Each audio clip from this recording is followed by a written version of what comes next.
Namaste. Today we begin a new module which is the Earth. This module will have 3 lectures: Origin and Evolution of the Earth, in which we'll study how the Earth came into existence, how the Earth changed with time, and when did different life forms come into existence. In the second lecture, we'll look at the structure of the Earth. How is the Earth on the inside? How do we come to know about what is inside the Earth? Now this is very important because a number of processes such as earthquakes, volcanic eruptions are dependent on the structure of the Earth. In the third lecture, we'll have a look at the features on the Earth. Things like mountains, things like oceans. How did they come into existence? How do they change with time?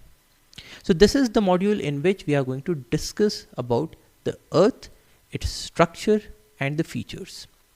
So let us now begin with the origin and evolution of the Earth. So what do we know about the formation of Earth? When did Earth come into existence? How did it come into existence? So the current knowledge about the origin and evolution of the Earth begins with the origin and evolution of the universe.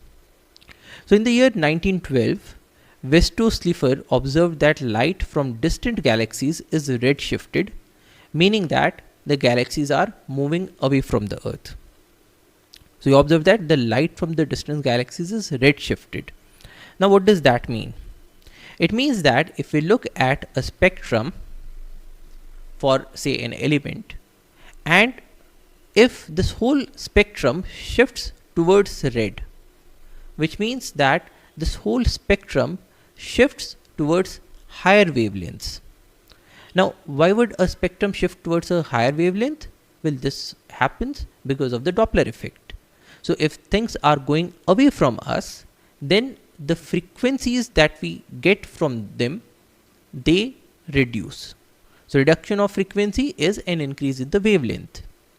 Now if we consider light, we have the 7 colors given by Vibgyor. So VIBGYOR. Now R is towards a higher wavelength of around 700 nanometers. Violet on the other hand is having a lower wavelength, which means a higher energy. So this is around 400 nanometers. So when we say that the spectrum is getting red shifted, it means that the spectrum is shifting from a lower wavelength to a higher wavelength. And a higher wavelength means a reduction in the amount of energy that we have. So we find that there is a red shift when we observe different distant galaxies. And a red shift tells us that these galaxies are moving away from the Earth.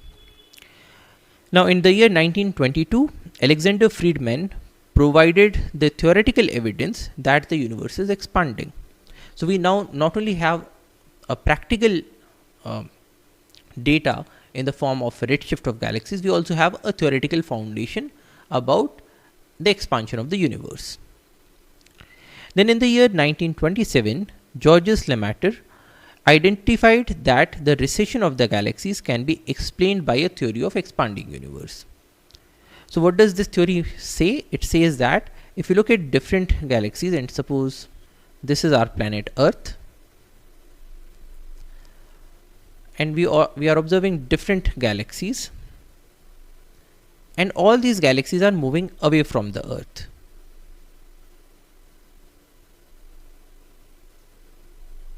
Now with time, different things are moving away from us. It means that if we could go back into time, then there should be a point at which all of these matter, all of these different galaxies should come together. So this is the theory of expanding universe, that the universe currently is expanding, which has very great ramifications because it can lead us to a point where all this matter was together. And in the year 1929, Edwin Hubble confirmed Lemaître's findings that the universe actually is expanding. And what Edwin Hubble observed was that if we plotted the distance of various galaxies from us versus the speed at which they are going away. So this is the kind of curve that we get. That is, with an increase in distance, the speed also increases. Meaning that if a galaxy is close to us, then it is going away from us but at a lower speed. Whereas a galaxy that is far from us is going away from us at a much greater speed. It means that as the universe expands, the rate of expansion should also be increasing. Now, this can help us calculate the time point at which all this matter should have been together. So this is actually what was done. And so the current understanding is that the universe is expanding. So earlier it should have been of a smaller size, which points to a theory of the origin of the universe. In the beginning, the universe was a tiny point and it exploded 13.7 billion years before present, and the expansion is continuing till date. So what the scientists did was they did a projection looking at the locations and the speeds of various galaxies. You can make a projection about what would have happened way back in the past. And if you run the model, you'll get to the figure that around 13.7 billion years ago, all this matter was together in a point that was infinitesimally dense and that was having an infinitesimally high amount of energy. And something happened 13.7 billion years back, because of which it exploded. Now this explosion is known as the Big Bang. Now because of this explosion, things started to move away from that particular point. And this expansion of the universe is continuing even to date. Now when this point exploded, a huge amount of energy was released. Now this energy with time converted into matter, because energy and matter are related to each other by this equation, E is equal to mc square. So with time this energy gets converted into matter, but still there is so high amount of energy that the temperatures are very high, and so even the atoms cannot be formed.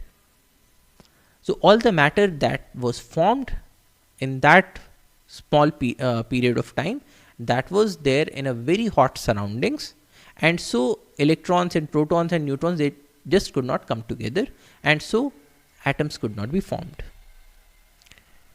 And after around 3 lakhs of years, the temperatures dropped below 4500 Kelvin and atoms are formed.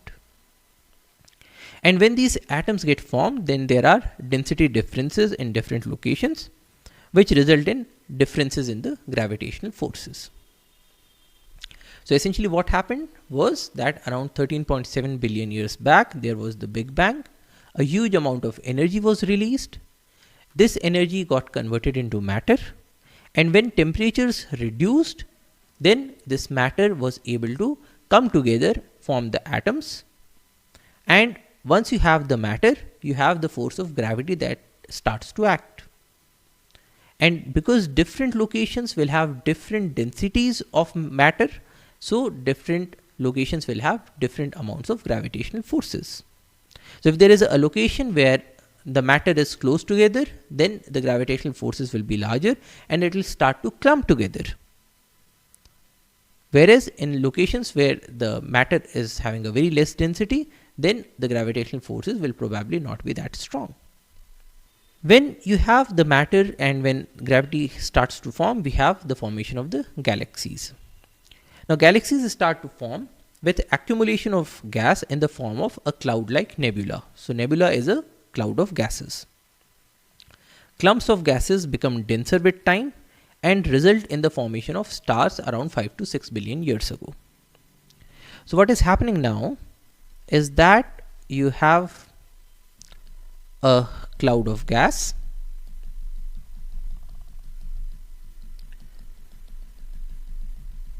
Now in this cloud, every particle is attracted to every other particle because of the force of gravity. So this particle here is attracted to this particle, and this particle is also attracted to this particle.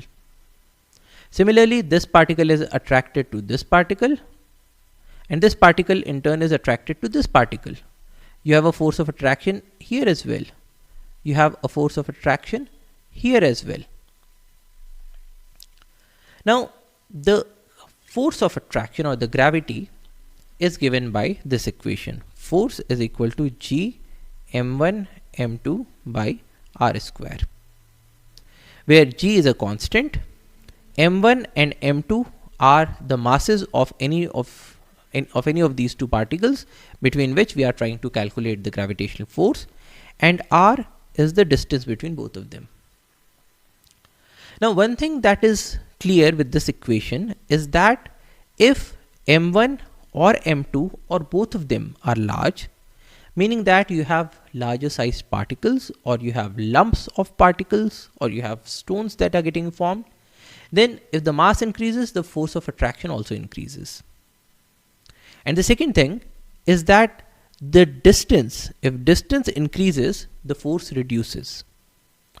Or in other words, when the distance reduces, the force increases. Which means that if you have a cloud of gas, then because of the force of gravity, this cloud is coming together. And when it is coming together, then the force of gravity increases even further. And so there will be an even greater compaction. And when this compaction continues again and again for a period of time, you will have that this cloud coalesces into a more and more denser material, or a more and more denser cloud. And after a while, you can have the formation of a star because a lot of matter has come together. So clumps of gases, they become denser with time, and they result in the formation of stars around 5 to 6 billion years ago. Now, how do stars form? You have a nebula.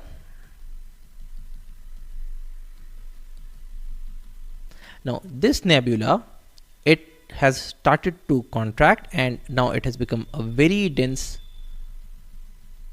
clump of matter. Now, in most of the cases, the matter is comprised primarily of hydrogen, because those were the atoms that were formed in the very beginning. They are the most plentiful element on the universe. And so you have a situation where a lot of hydrogen has come together. Now, as it comes together, the force of gravity increases even further. So you have the force of gravity that is trying to compress it even more. Now, when this compression happens, this gas, or this cloud of gas, it also starts to heat up. So you have a situation where you have a lot of hydrogen that is packed together, and the temperatures are going up. So after a while, it will happen that these hydrogen atoms, they will start to now, their nuclei will now start to fuse together in a fusion reaction to form helium. Now, once that happens, you have the beginning of a star, because now you have a nuclear fusion reaction that is going on inside this very tightly packed gas of hydrogen. So this is a star. And once you have a star that has been formed, nuclear reactions, they keep on releasing energy, and they keep on forming the newer and newer elements.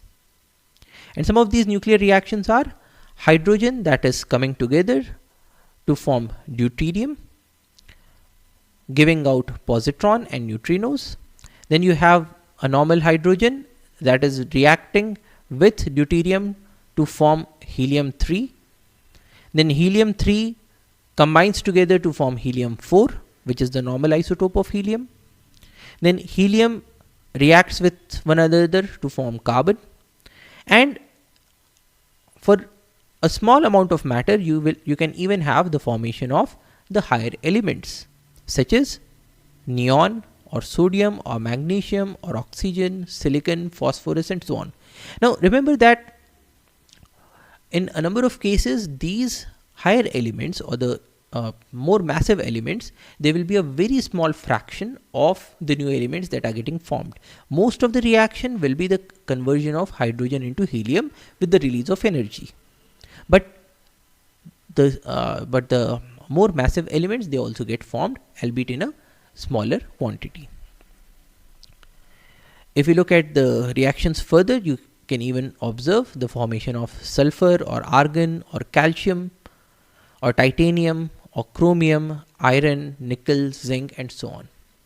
So what we are observing here is that through the process of nuclear fusion, hydrogen came together to form helium, and then these elements are coming together and forming more and more heavier elements.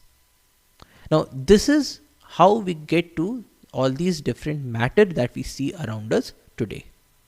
All of these started from the Big Bang. So at the time of Big Bang, there was only energy. Then matter got formed, and most of this matter, it came together in the form of hydrogen atoms. And these hydrogen atoms, when they came together in the form of a nebula, they started to contract the nebula because of the forces of gravity. And after a while, a star got formed, and because we have stars in which nuclear fusion reactions are going on, so in that case, newer and newer elements get formed. Now, when these stars were formed, rotating disk of gas and dust develop around the stars. Because even in the case of a star, you have a star, but then you also have other matter that was earlier the part of this nebula. So the central portion, it has formed the stars, but even removing the star, there is also a lot of other matter that was there in the nebula. Now this matter, it forms it is in the form of a cloud of gas and particles, and this cloud, it remains with the star, and at times it starts to rotate around or revolve around the star. So you now have a rotating disk of gas and dust that is around the stars. Condensation of the gas cloud forms smaller objects that grow through collision and cohesion to form planetesimals, which further accrete to form planets. So what we are saying here is that in the center you have the star, but in other locations as well you can have smaller clouds.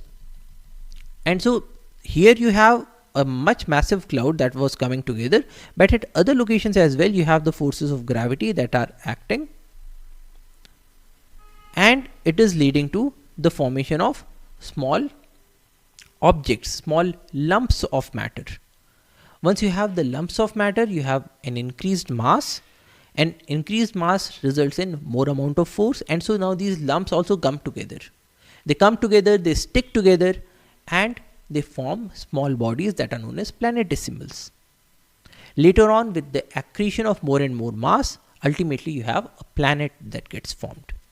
And this is how the Earth also formed.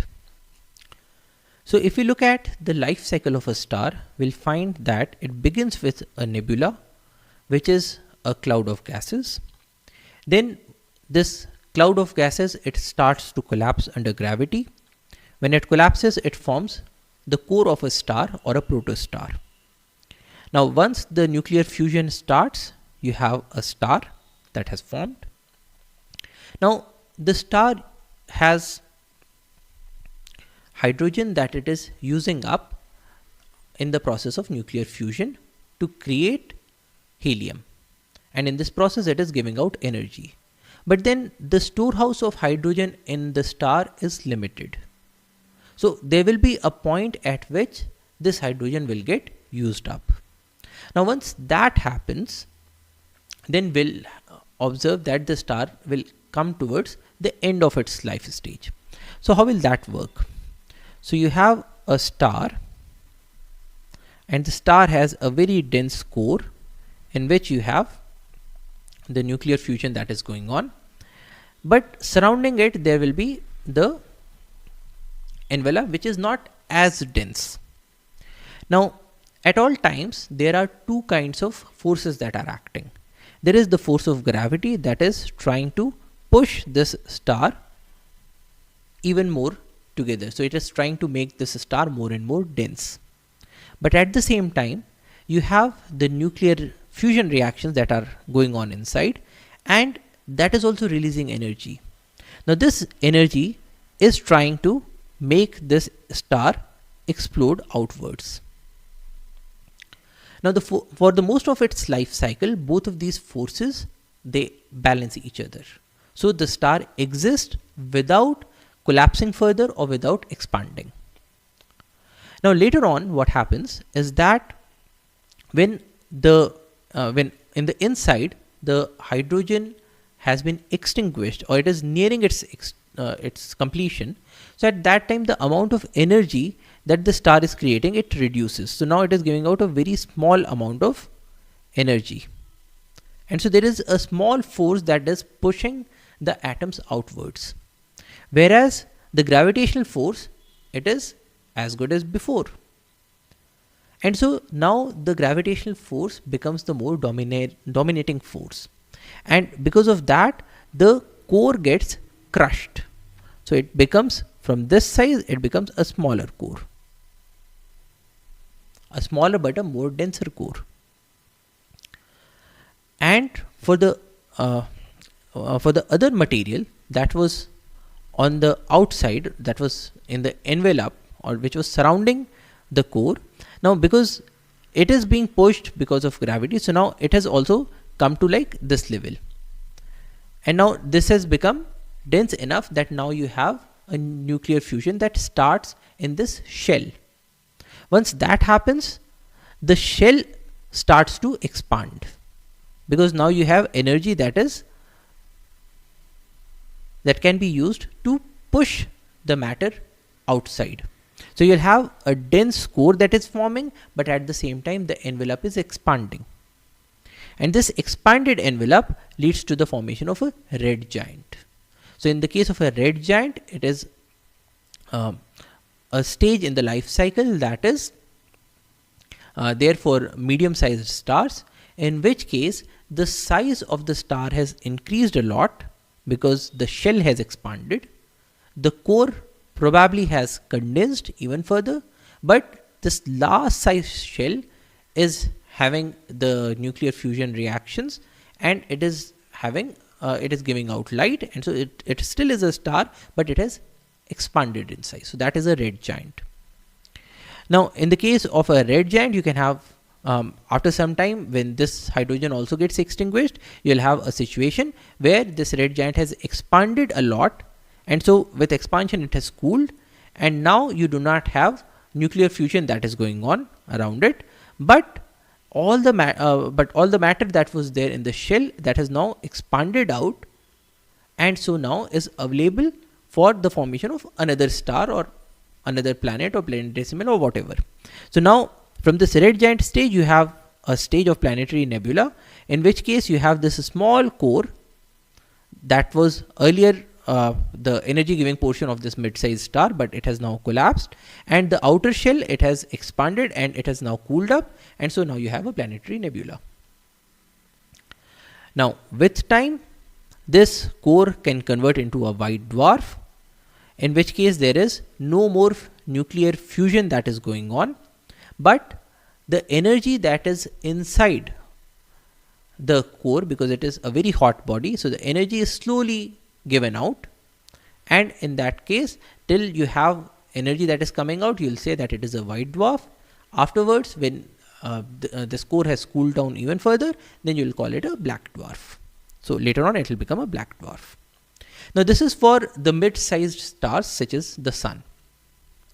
In the case of smaller stars, you have a situation in which this nebula, it converts into the red dwarf, in which case you do not have the core and the shell, but you have this nuclear fusion reaction that is going on everywhere. So this happens in the case of smaller sized stars. So in the case of smaller sized stars, you do not have a core, you do not have a shell, you have a condition in which there is nuclear fusion everywhere, and this material is continuously contracting. And once the hydrogen is used up, it will become a blue dwarf for a small period of time, and afterwards it will also convert into a white dwarf and later on a black dwarf. In the case of larger stars, more massive stars, you have the situation where the star forming nebula, it forms the protostar, followed by a massive star. And in the case of a massive star, you will have the formation of a red supergiant. So here we say that there is a red giant in the case of a mid-sized star. In the case of a large size or a more massive star, you have a red supergiant. And later on, this supergiant will explode in the form of a supernova. Now, when there is an explosion, in the case of these big size stars, then most of the material that was inside the star in the form of different that had come through different fusion reactions, now that through the explosion it is rapidly thrown out, and so it now becomes available for the formation of other bodies such as the planetesimals. And the core that remains, it can either form a neutron star or it can form a black hole. Now this chart is important because it tells us that in the case of a mid-sized star, you can have the formation of a planetary nebula, in which case you have matter other than hydrogen and helium that is now being made available for the formation of other bodies such as other planetesimals or planets, and this is the material through which our Earth also formed. Similarly, in the case of high mass stars, when you have the supernova, the explosion throws out matter, and this matter will also now comprise the heavier elements which will now be available for the formation of other planets or planetesimals. Now, our solar system was also formed in a very similar process. The sun, which is a mid-sized star, which means that later on it is also going to convert into a red giant. So this is a mid-sized star that formed around 5 billion years ago. Now remember that the universe formed around 13.7 billion years ago, but our sun is a relatively very recent addition. It formed only 5 billion years ago. And the planets around the sun, they formed around 4.6 billion years ago, including the Earth. Now there are 4 terrestrial planets and 4 Jovian planets. The terrestrial planets are also known as the rocky planets or the inner planets, and they include Mercury, Venus, Earth and Mars. So Mercury, Venus, Earth and Mars are terrestrial planets. Terrestrial planets means that they have a structure or a composition that is very similar to the Earth. So they are the rocky planets. And we have 4 Jovian planets or the gas giants or the outer planets, which are Jupiter, Saturn, Uranus and Neptune. Now the terrestrial planets were formed near the sun, where the high temperatures did not permit the gases to condense and the solar wind blew away most of the gases. And thus these are smaller, rocky and denser, whereas Jovian planets are large, gaseous and with less density. So what we are saying here is that near the sun, because you have a large amount of energy and solar winds that are coming out, so if there was any gaseous planet that formed near the sun, then it would have been blown off because of the solar winds. And so near the sun you only have terrestrial planets which are rocky planets and which have a very high density. But away from the sun you can have the gaseous planets, because the solar wind at far off locations it is not as strong, and so it is not able to blow off these large sized gas giants. And so you have planets like Jupiter, Saturn, Uranus and Neptune, which are primarily composed of gases. Now because they are composed of gases, so they are having lesser density as compared to the Earth, and they have a larger size because they have lesser density. The Earth began as a hot and molten mass that was continuously being bombarded by planetesimals and other celestial bodies. The Earth, when it formed around 4.6 billion years ago, it was not the same as the Earth that we see around us today. It was just a mass of molten matter that had just coalesced from other similar particles that were nearby. So like even today we have meteorites that are celestial bodies that enter into our atmosphere, traverse our atmosphere, and then reach to the surface of the planet Earth. So they bump into the planet Earth. So today we have meteorites, but around 4.6 billion years ago, we had a very large number of meteorites.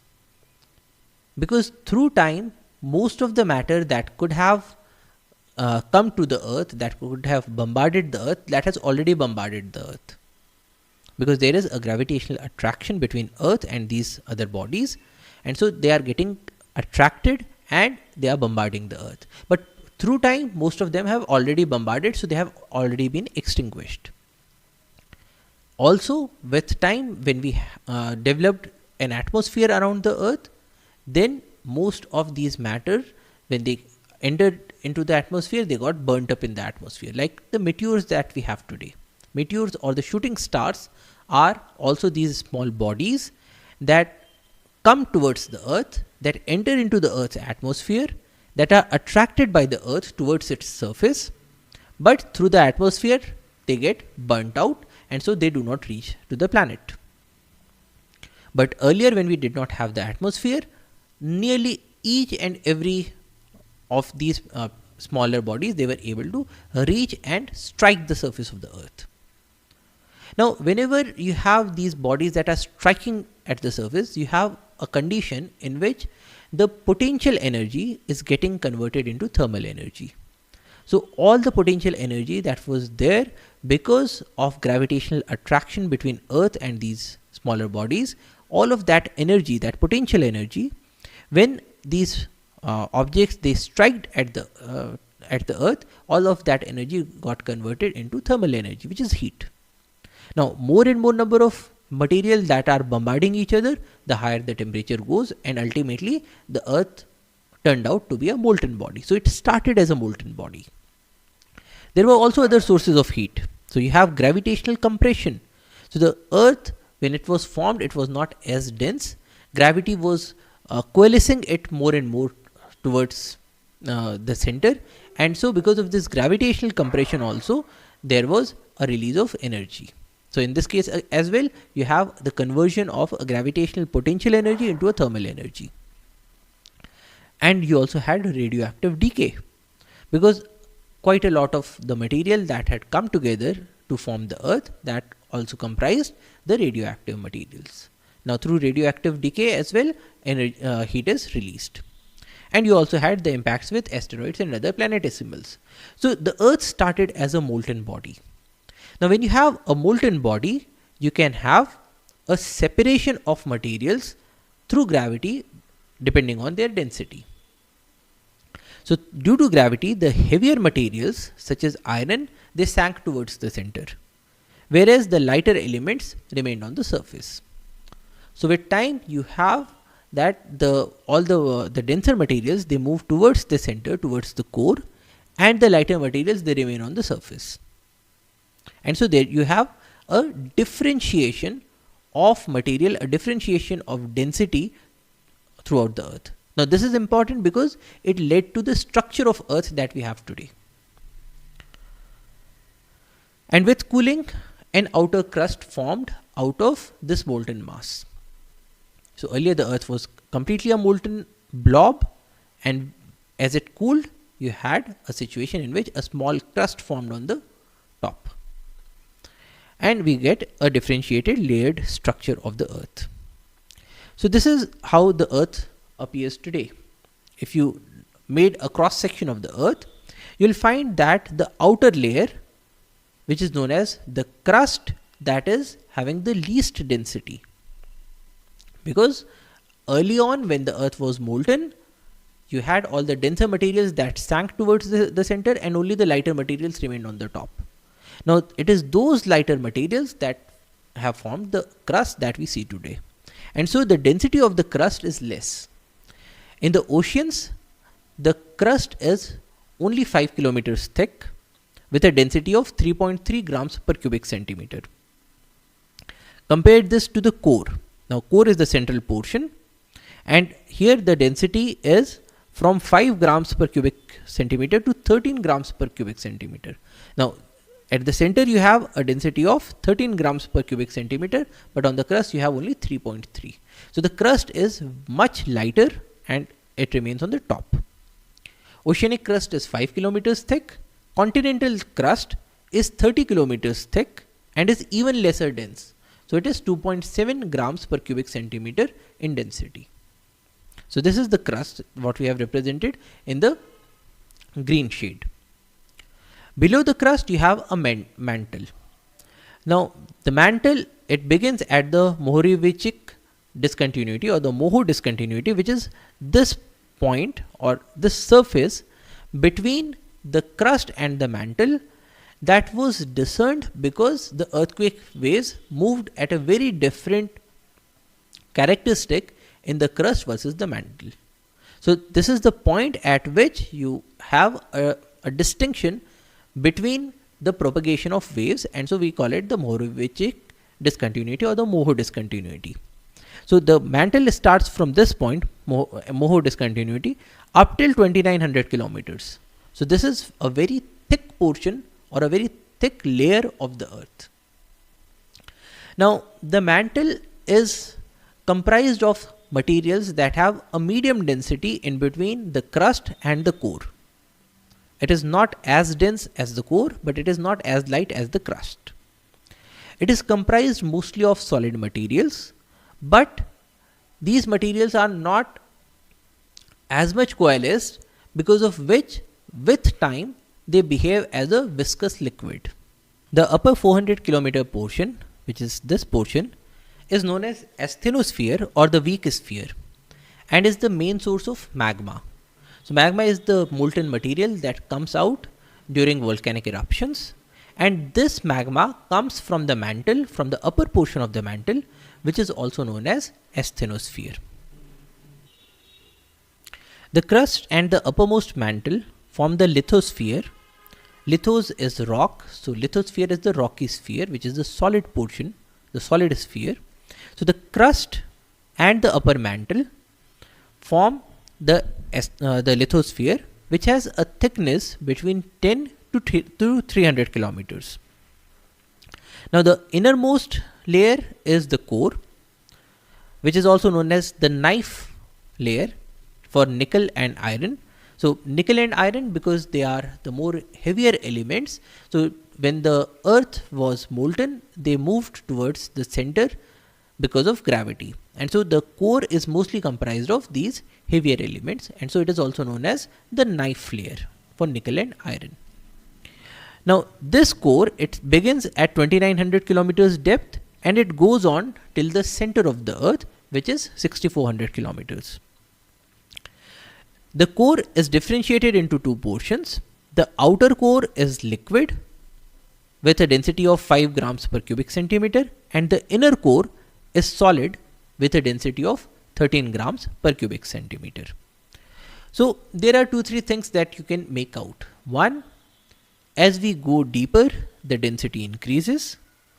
Two, on the very top surface you have a solid portion, followed by a semi-solid viscous portion which is there in the mantle, followed by a liquid portion which is there in the core, followed by again a solid portion in the form of inner core. So this is the structure of the earth. Now when we talk about earth, we should also talk about the earth's atmosphere. Now the earth's atmosphere has gone through 3 stages. The first one is a primordial atmosphere which comprised chiefly of hydrogen and helium gas, and it got lost due to the solar winds. So when the earth formed, in the very beginning, the gases that were around were hydrogen and helium, because they form the majority of the universe. Our sun is also comprised mostly of hydrogen, which is now getting fused into helium. So hydrogen and helium, the lightest elements, they are the most abundant elements. Now in the beginning, the earth's atmosphere comprised primarily of hydrogen and helium. But this primordial atmosphere, it got blown off due to the solar winds. And so today we do not find an atmosphere that has a very high amount of hydrogen and helium. We have next to no amount of hydrogen and helium in our current atmosphere.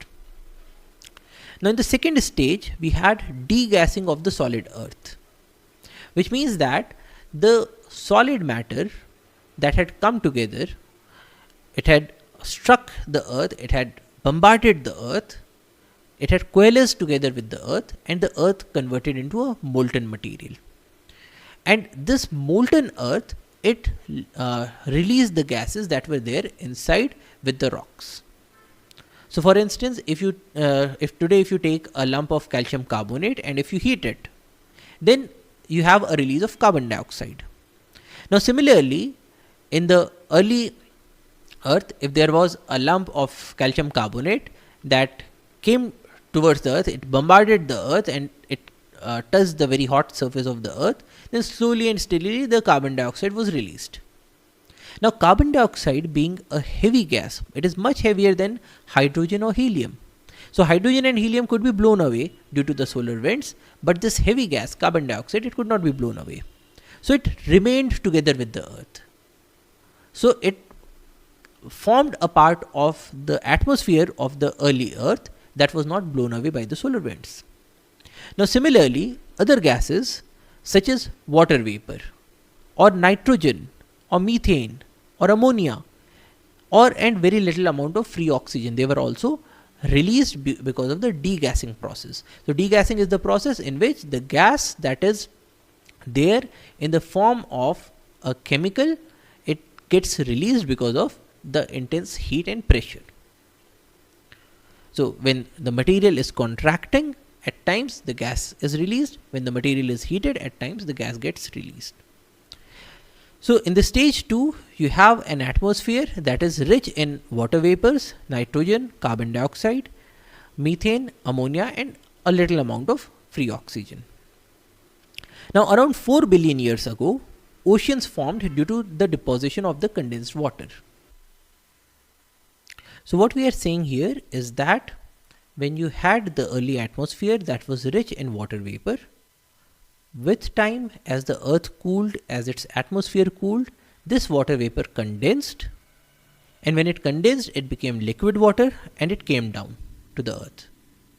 When it came down to the earth, primarily in the form of rain, it got collected in the depressions that were there on the earth, and at that point we had the first oceans that get formed. Another thing also happens. The rains also remove large portions of carbon dioxide from the atmosphere, further cooling the planet and causing even more rains. Because carbon dioxide can dissolve in water, so we have this chemical reaction H2O plus CO2, it gives H2CO3. That is, the rain can interact and it can dissolve and it can react with carbon dioxide that is there in the atmosphere to form carbonic acid. Now this carbonic acid, when it is dissolved in the rainwater, it comes down to the earth, and so it is removed from the atmosphere. Now carbon dioxide, as we know, is a very prominent greenhouse gas. That is, it traps the infrared radiations in the atmosphere. So it keeps the planet warm. So if you reduce the amount of carbon dioxide, the planet will cool down further. It will cool down faster. So once we had the rains, they led to a removal of carbon dioxide from the atmosphere, cooling the planet and causing even more rains. So this was a positive feedback. The more the amount of rain, the more the amount of carbon dioxide gets removed from the atmosphere, leading to more cooling, leading to even more rains, leading to even more removal of carbon dioxide. And so this led to the cooling of the planet. Life began around 3.8 billion years ago. So you have around 4 billion years ago, you have oceans. Around 3.8 billion years ago, you have the first forms of life that get formed. Now, later on, you have the evolution of plants. Plants and those organisms that could do photosynthesis. Now, in the process of photosynthesis, carbon dioxide is utilized and oxygen is released. So once you have the formation of life, and once you have the beginning of photosynthesis, you have a situation in which oxygen gas is now being released into the atmosphere, and it led to a flooding of the atmosphere with oxygen. So this happened in stage 3. Photosynthesis modified the atmosphere. Plant life emerged around 2.5 to 3 billion years ago, and around 2 billion years ago, oxygen began to flood the atmosphere and bring it to the current form. So currently we have around 21% of the atmosphere that is oxygen. In the primordial atmosphere, we did not have any oxygen, or we had a very minuscule trace amount of oxygen. But today it is a very dominating gas. And this is because of life. If we did not have any life, we would not have an oxygen-rich atmosphere on our planet. Now, when we make a study of the history of the Earth, we have to look at a time scale that is known as the geological time scale. Because in this case, we are not talking about a few hours or a few days or even a few years. We are talking about things like thousands of years or millions of years or billions of years. Now for that, we look at a time scale that is known as the geological time scale. So it is a time scale that is a very large size time scale. And in this time scale, we divide times into eons, which are large chunks of time, which are then subdivided into eras, and each era is divided into periods. Each period is divided into epochs. So what are the eons? We have Big Bang that occurred 13.7 billion years ago. We had the origin of stars around 5 billion years ago. But when we look at the Earth, we have the first eon, which is the Hadean eon. Now, Hades is the Greek god of the underworld. So it is the god of hell. And we normally believe that hell is a place which is very hot, which is having very adverse conditions for life. And those were the conditions that were there in the Hadean period. So it was a hellish period. It was a period where temperatures were very high, the earth was molten, there was no life whatsoever. So we have the Hadean period. It begins at around 4.8 billion years ago, and it lasts up till 3.8 billion years ago. So it was a period that lasted for 1 billion years. And the major events in this time was the formation of oceans, the formation of continents, and the ocean and the atmosphere were rich in carbon dioxide. Because you have the atmosphere that is rich in carbon dioxide, and the oceans are also rich in carbon dioxide because the rains are bringing this carbon dioxide down into the oceans. So this was a period where you have carbon dioxide everywhere. It's a very hot and molten period. Then you have Archean period. Archean means very old. So it is the word root that comes into archaeology, study of old times. So the Archean period began after the Hadean period. So it began at 3.8 billion years ago, and it lasted till 2.5 billion years ago. The major life events were the formation of blue-green algae and the unicellular bacteria. So the Archean period is the period where life begins to form. Archean is followed by Proterozoic. Proteros is former. So it is former animals or primitive animals in the form of soft-bodied arthropods. And the current eon is Phanerozoic, which is visible animals. So now we have animals that are visible everywhere.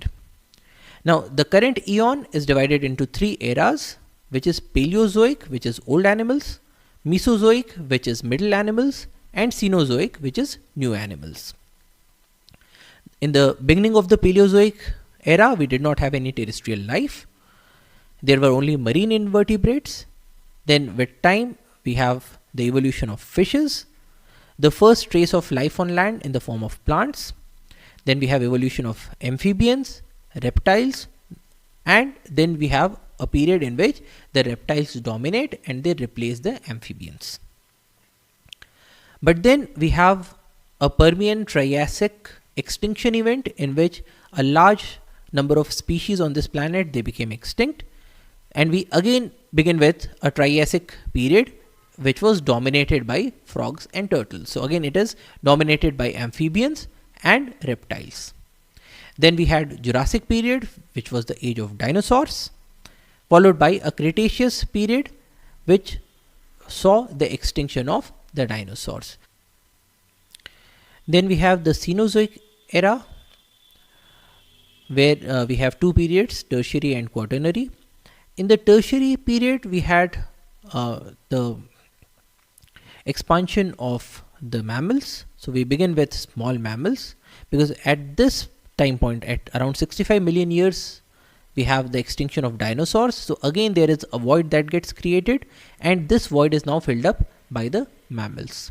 So in the beginning, we have small mammals like rats and mice, rabbits and hare. Then slowly and steadily, we have the evolution of apes, followed by the early human ancestor. And the current period is the quaternary period, in which we have the man and the modern man. So this is the geological time scale. Now, how do we know that these time scales actually existed? How do we know that the extinction of dinosaurs happened around 65 million years ago? Because we did not have humans at that point of time. There was no recorded history.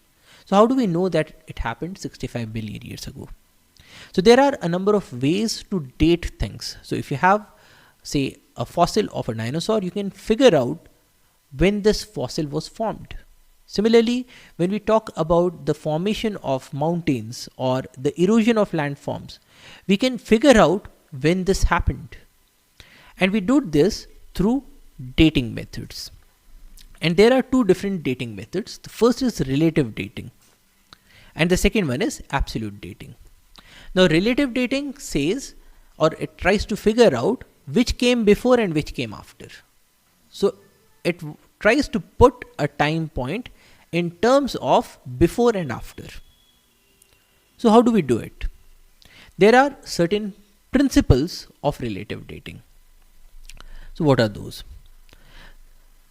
In a number of cases, we begin with locations that were a water body. So suppose this is a water body, and this water body is being drained by rivers or streams. Now these rivers and streams, they will also be bringing sediments with them. So there are sediments that are coming with these streams, and you have now these sediments that are there in the water body. You might also be having certain animals that live in the water body, say a fish.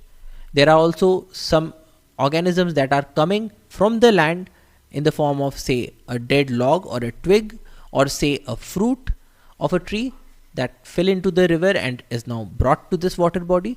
And so now you have all of these that are there in the water body. Now with time, what happens is that these sediments, they settle down.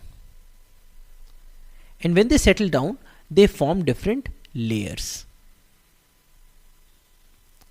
Now when you have these layers, and suppose you have a fossil of a fish that was there in this layer, and the fossil of this fruit that was in this layer.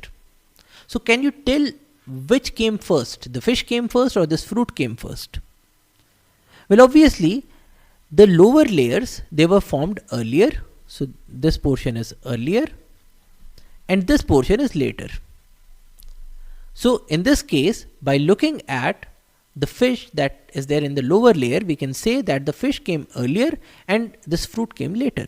So this is a way of relative dating. Now, in a number of cases, we do not find these layers in the water body, because with time these layers would have gotten compacted, they would have formed into sedimentary rocks.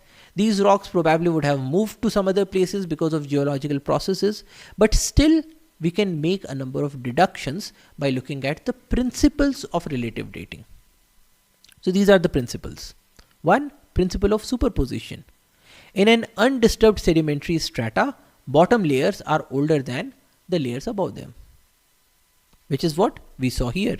The bottom layers are earlier, and the top layers are later. Principle of original horizontality. Layers of rocks deposited from above, such as sediments and lava flows, are originally laid down horizontally. So for instance, suppose today we find a rock layer that is like this. Then too we will say that no, it did not get deposited at an angle. It would have gotten deposited horizontally, and later on, because of some processes, it would have turned.